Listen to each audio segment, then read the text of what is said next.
Representative Khanna, I want to say, like, I think objectively, a lot of people who have been deeply concerned about the apartheid state of Israel, the genocide in Gaza, find it refreshing to hear a member of Congress speak in this way, and the fact that you also have used this opportunity to try to highlight specific cases of Palestinians.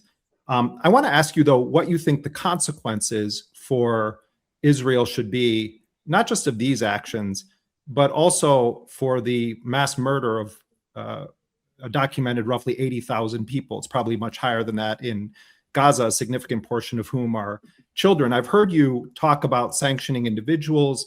I've heard the framing that you and Bernie Sanders offer about offensive weapons or weapons that kill civilians, but I've also heard your defense of Iron Dome.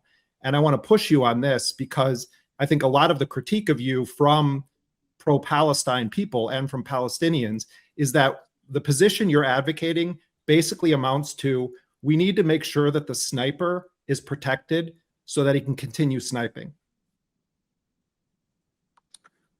Well, if we look, I appreciate the question, and I will answer it specifically. But if you look at all the things I've called for, I've said zero aid to Israel and supporting the Massey Amendment that does that. That's going to be a big vote coming up this week.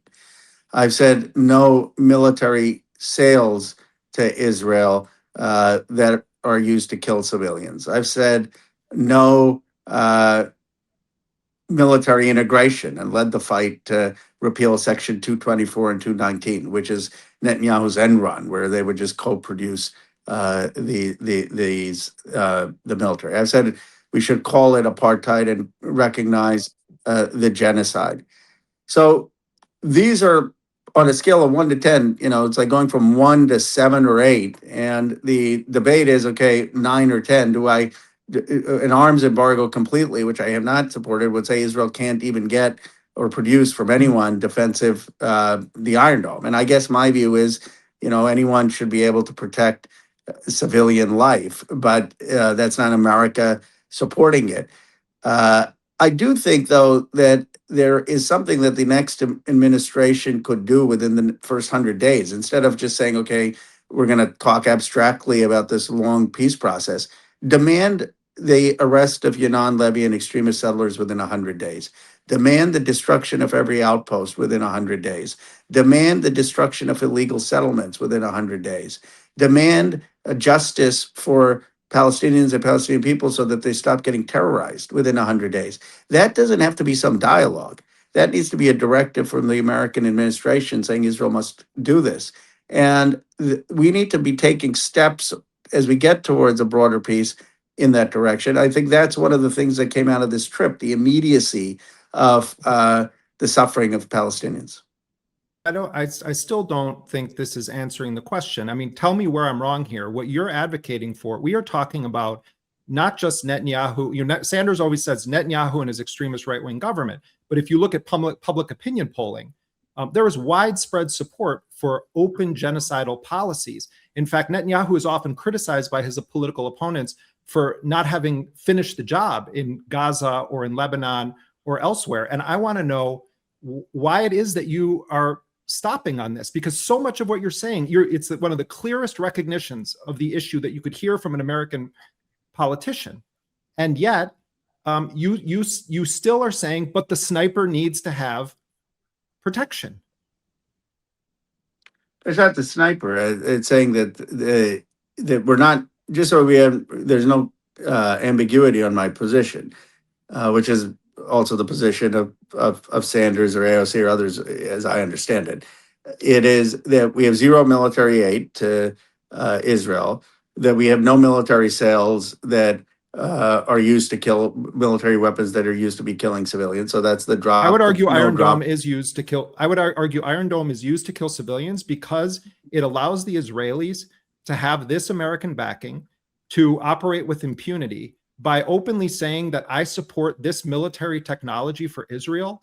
What you're saying is that when Israel attacks other countries who have a right to fight back, that my position is that sniper, I wish he wasn't doing the sniping, but that sniper has a right to have the United States defending their sniping. but I don't think that that's the case if we're stopping all military aid and we're stopping giving them the weapons to kill others, and we're stopping protecting them at the UN, and we're demanding the actions in terms of justice. I don't think that their policies, whether it's Netanyahu Why or give them another Israeli anything? Would you government. say this about apartheid South Africa? I've heard you talk Well, about. Would because you I think like because I give me do another think example where you say it's okay to continue any level of support for an openly genocidal society that has mass murdered 80,000 people, more than 300 media workers, has invaded Lebanon, has bombed Iran, and you're saying, oh, but we need to protect civilians. This isn't about protecting civilians. The greatest threat to their civilians is their policy. And so I don't understand why you have even one qualified shred of support for a sniper mass murderer masquerading as the only democracy in the Middle East. Well, but I'm not saying that the United States should be supporting the funding for Iron Dome, just so we're clear. I'm saying that we shouldn't be restricting Israel from being able to get the Iron Dome or be able to develop the Why? Iron Dome technology. Well, Why stop there? Everything else you're saying makes so much sense. Why do you stop there? It feels to me like you're trying to have it both ways on this issue. So you can say, well, I actually support, defending the Israeli civilians. You're not defending Israeli civilians with that policy. You're defending the sniper's ability to keep killing because it won't face the ultimate accountability, which is a total embargo on all support for an apartheid state. Yeah, I don't think you have to put at risk. You would agree, there are innocent civilians in Israel, right? Including 20% being Arab Israelis. I mean, I just don't think that you have to put their lives at risk to achieve the ends of stopping the apartheid, stopping the occupation. Israel puts their lives Counter. at risk by waging genocidal wars with the support of a significant portion of its population, and by enabling them by saying, well, the sniper still needs to have his cover, or well, I stop at this thing. What you're saying is that the accountability then doesn't lie on American policy toward Israel. It's sort of something abstract. Well, Israeli civilians could die. Israeli civilians are dying in these attacks because of the apartheid. Palestinians have a right to kill Israeli soldiers, Congressman? On October 7th, when they attacked the military bases in the Gaza envelope, did the Qassam brigades and Surah al-Quds have a right to kill Israeli soldiers? Yes or no? Who on October 7th, did Palestinians have a right to attack Israeli military bases in the Gaza envelope? Yes or no? I mean, I think October 7th attack was a terrorist attack, so I don't justify. Was it a terrorist attack when the first targets that were hit on the morning of October 7th were multiple military bases? Did Palestinian forces have a right to attack those military bases? I am not for violence again in any way. I mean, I am for making sure that we end the occupation. Do they have a right to do it, Congressman? Do they have a right to attack Israeli soldiers? No, I'm not going to say that Hamas had a right to attack Israeli soldiers or kill Israelis. Like, I don't think that advances peace or advances Palestinian statehood. Does Israel have a right to drop a single bomb on Gaza in response to October 7th? I believe Israel had the right to get people who killed the civilians, but not in the way they went about it, which I've said is genocide. But the Palestinians don't have a right to attack the very military bases that are running the killing operations on October 6th, 2023, or October 5th, 2023. It's a double standard. You're saying there are ways that Israel should be able to kill Palestinians, but there is never a condition under which Palestinians can attack armed, uniformed soldiers of a force that is still considered an occupying force under international law. I don't make it make sense to me how those I two come things from a are not total tradition of hypocrisy. King and Gandhi. My grandfather was in jail I'm aware of for. your family history. Do you think King would say, "Well, they can attack the Viet Cong, but I don't want them to kill"?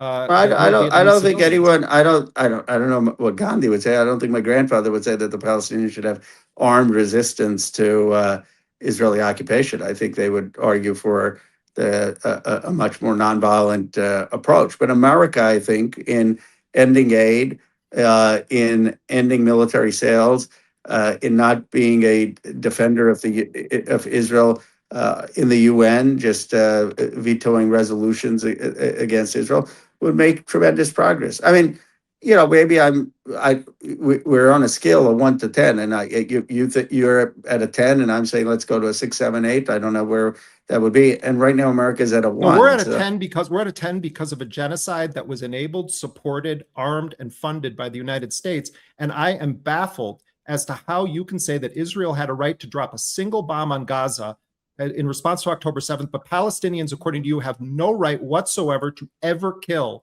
an Israeli occupation Palestinians soldier. have right to justice, which is in the Do they have case a of the right to school armed shooting. resistance against Israeli occupation soldiers in uniform?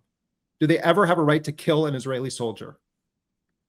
I think if it's a self-defense, if they feel like there's an illegal attack on them by a violent settler or by an Israeli soldier, and that's illegal, in a school or on a civilian, and then of course they should have justice. But the entire thing is illegal, Representative Khanna. The entire occupation of Gaza, the managing their diet, the mowing the lawn, the constant killing of them. The perspective of many Palestinians is that they're being collectively punished and they're fighting for their very existence, and that the bases that surround Gaza were the primary murderers on a military level of the population of Gaza. So what I'm understanding, whether it's Hamas and Islamic Jihad or it's independent Palestinians, how is it that you can stand here and in any way justify the Israelis dropping bombs on Gaza, but never find a way in which it's justifiable for Palestinians to kill an armed soldier of a force that is under international law an occupation force? I don't understand it. Well, I ask you to reconsider this position. Well, I will look at it, but I don't think that the solution in that area is to encourage But you're afraid of being violent. called pro-Hamas. That's what this boils down to. Because I bet if we were talking off the record privately, and I said this to you, you would acknowledge that people around the world have a right to resistance by all means necessary. I've always been for peaceful resistance. But how is peaceful resistance saying the Israelis I have a mean, right to drop a single just bomb? like it's under segregation, I wouldn't have said that go kill people who are engaged in segregation against you. I mean, I'm much more Dr. King than Malcolm X. I mean, are you much more slave rebellions were justified against people that were raping, hanging, murdering Africans who had been kidnapped? I mean, I'm sorry. I spend most of my day and night talking with Palestinians, working with Palestinians. My colleague Hossam Shabat was assassinated by the Israelis, and you're saying they have no right ever to use force. Most of the Palestinians I met, and maybe a few days, are not talking about the kind of armed resistance that you are. They just want to live their lives in dignity and peace and not have the Israeli settlers oppress them. But you're a member of the United States Congress who is justifying, albeit you've been very critical of Israel's war against Gaza, but you seem to be drawing a line that says that there are some cases in which Israel is justified to attack Palestinians, but only those responsible for October 7th. But you can't find a shred of justification for any Palestinian to attack the very armed forces operating under a nation state flag that is backed by the United States. And you're saying that there is no condition under which a Palestinian has a right to kill soldiers who are posted at military bases, enforcing by murder and forced starvation and deprivation an illegal occupation of Gaza. That's what doesn't make sense to me. I don't see how you reconcile those two positions. Because I think that the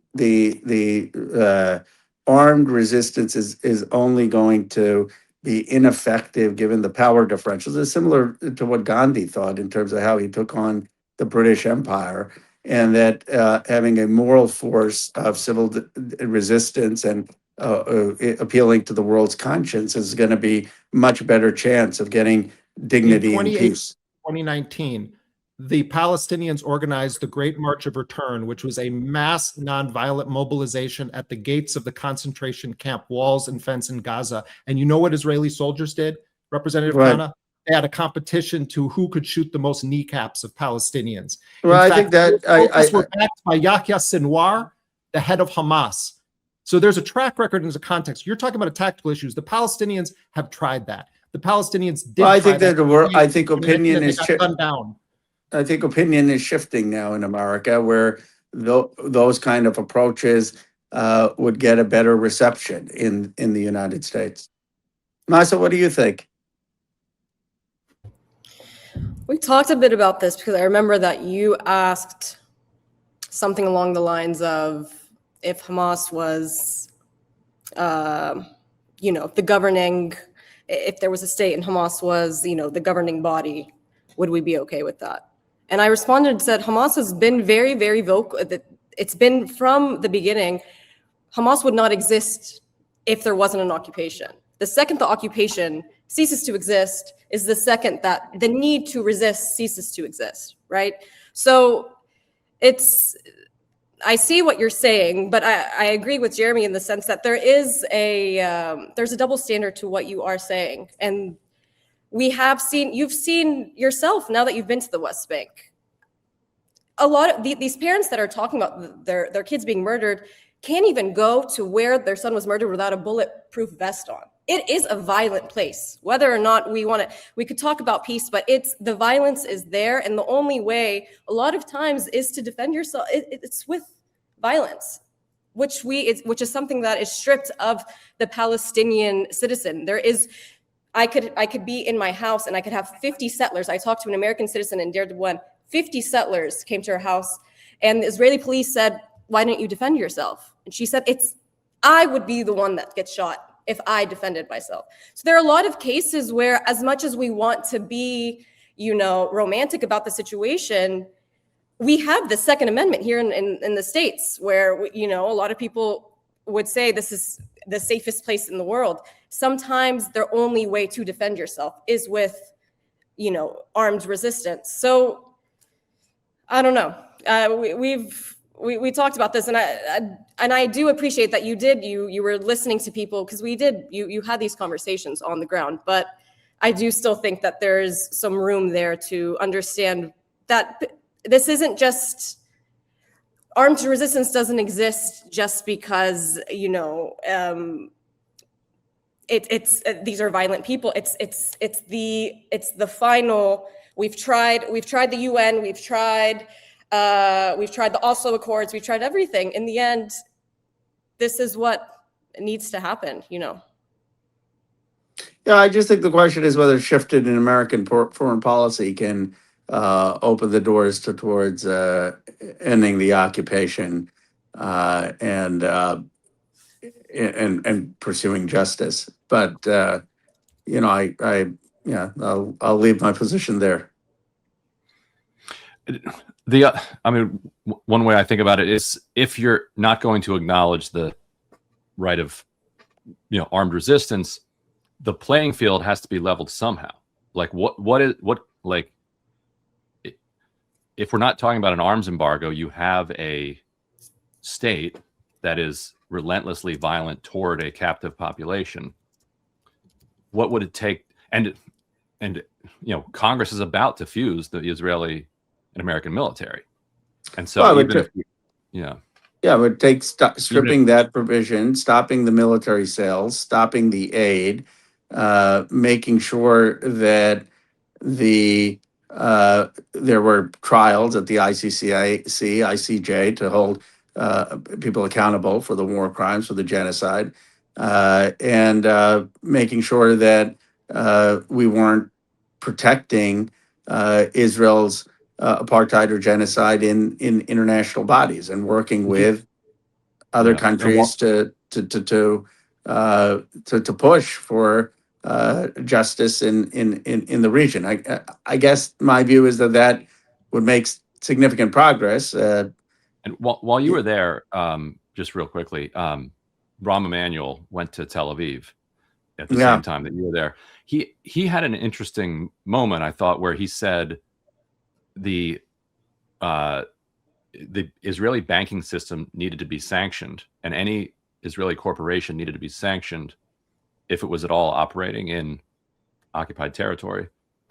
And his questioner pushed back and said, well, that's the entire Israeli economy. You would be sanctioning the entire banking system and basically every company in Israel. And Rahm Emanuel said, yes, we need to sanction. The S part of BDS has always been the one with the sharpest teeth. Would you support a full sanctioning of the Israeli banking system if there are banks that are operating? Yeah, and government officials, and Because then at that point, then they effectively can barely buy anything.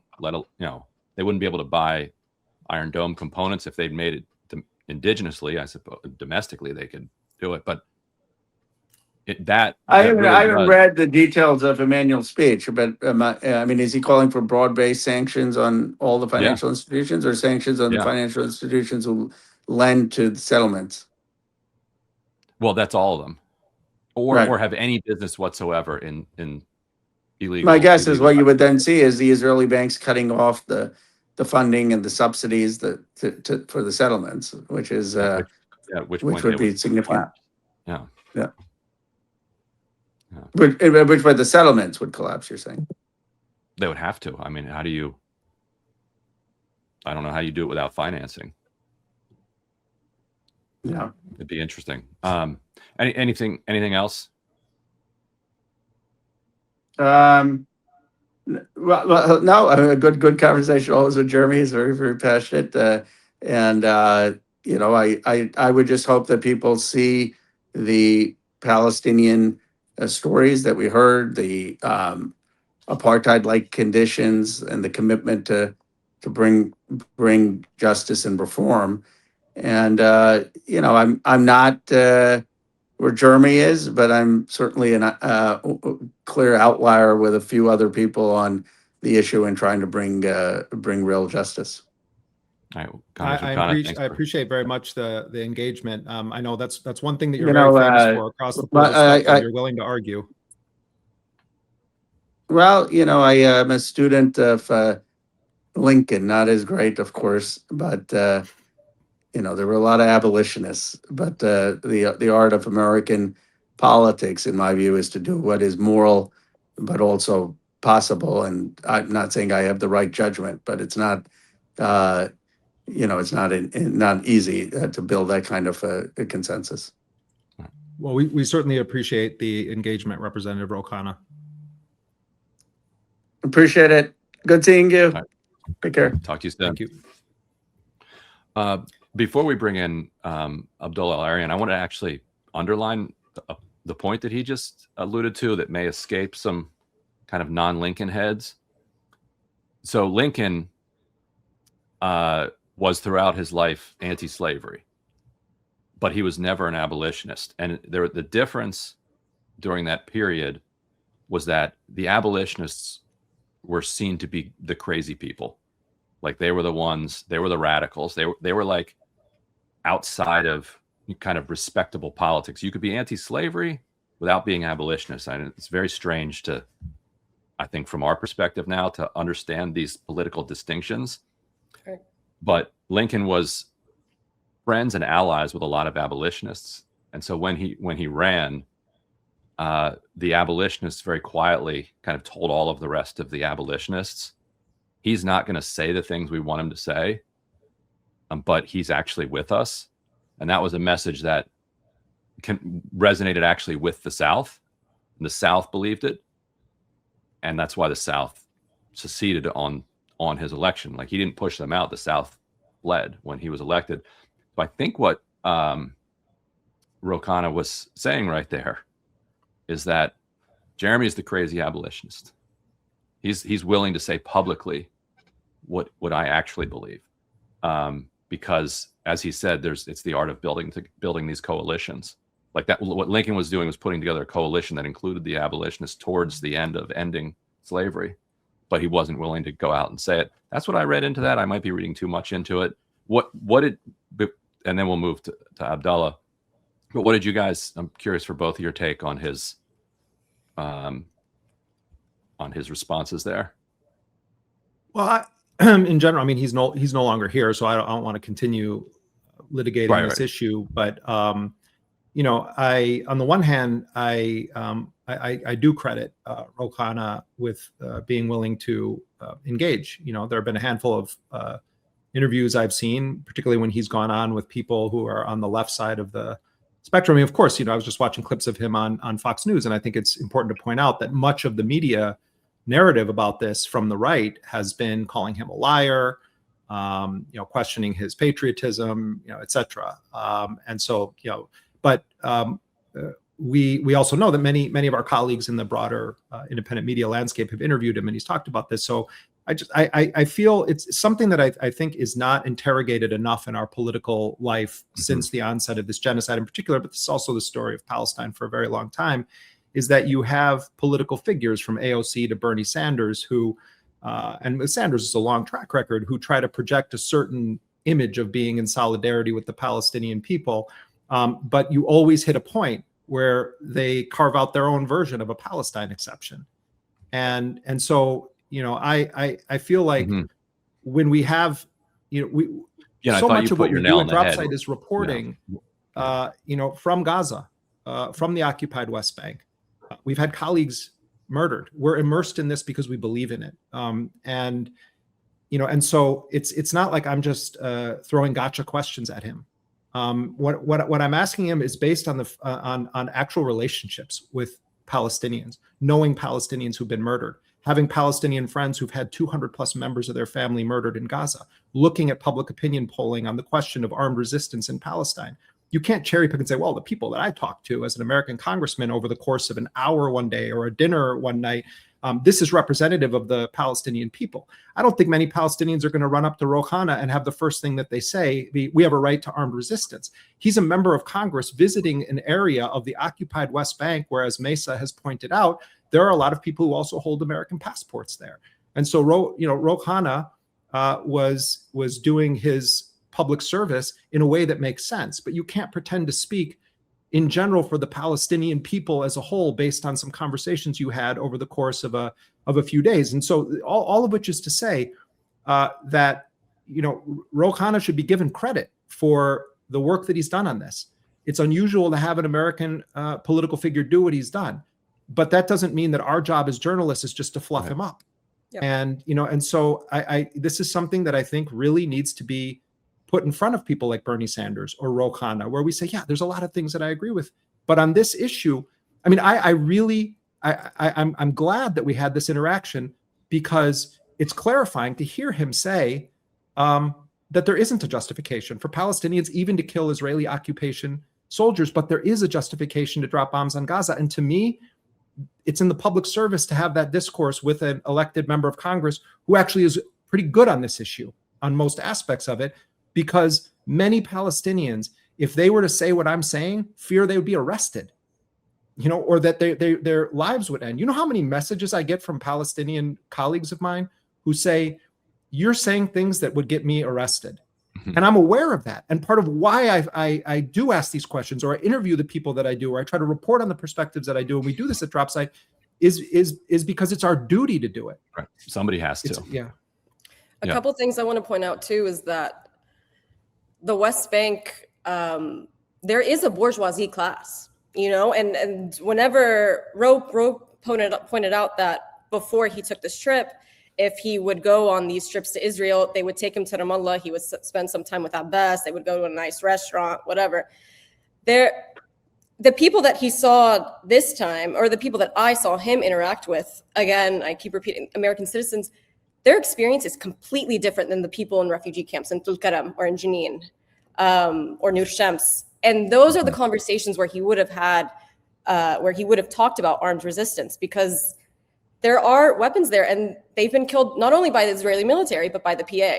And so there's more that what Jeremy's saying is correct in the sense that he had a few conversations, and I think it enlightened him, but the West Bank shouldn't be seen as just a monolith. There are multiple experiences, which is by design, that the population is very, very fractured and everybody has their own version of the occupation.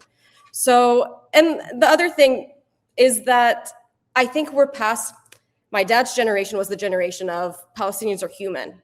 That was their argument to the world. It's like, just please see us as human.